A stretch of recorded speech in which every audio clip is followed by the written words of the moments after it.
Hello hi అండి, నమస్తే అందరికీ. ముందుగా తెలంగాణ రాష్ట్ర ప్రజలందరికీ శ్రీరామనవమి శుభాకాంక్షలు అండి. నా పేరు ధరణి దుర్గా. మేము అది పెద్దపల్లి డిస్ట్రిక్ట్ గోదావరి నుంచి వచ్చామండి. ప్రతి ఇయర్ మేము ఇక్కడ శ్రీరామనవమి కళ్యాణానికి ఇక్కడికి వచ్చేస్తాము. మేము కాబట్టి గత 15 సంవత్సరాలు అవుతుంది. మేము ఇప్పుడు కాదు, తరతరాలు వచ్చిన సాంప్రదాయము. ఇప్పుడు శ్రీరామచంద్ర వారు అరణ్యవాసానికి వెళ్ళినప్పుడు మాకు చిన్న ఒక వరం ఇచ్చారంటే వరం ఏంటంటే మేము అప్పుడు శ్రీరామచంద్రుని కాడ మేము ఉండేది. అక్కడ ఉండే శ్రీరామచంద్ర గారు మాకు ఒక వరం ఇచ్చారు. ఆ వరం ఏంటంటే అందరికీ తెలియదు కొంతమందికి.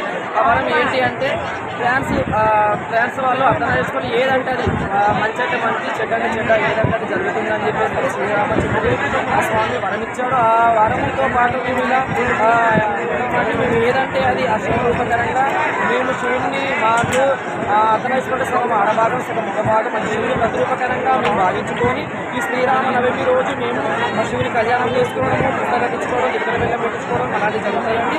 మేము ఇక మా గురువుగారు మా పెద్దవాళ్ళు మాట్లాడతారు, మేము పిల్లలు కడతామండి. తరతరాలుగా వచ్చే సాంప్రదాయం ఈ పుస్తకాలు తెచ్చుకోవడానికి, ఇతర వెళ్ళం పెట్టించుకునే తరతరాల సాంప్రదాయం అండి. ఇది అనంతరం అయిపోయినాక మేము బలిభోజనానికి బోనాలు చేస్తామండి. బోనం చేసేసి ఆడపిల్లలు అవి చేసేసుకొని బోనం చేసేసుకొని అమ్మవారి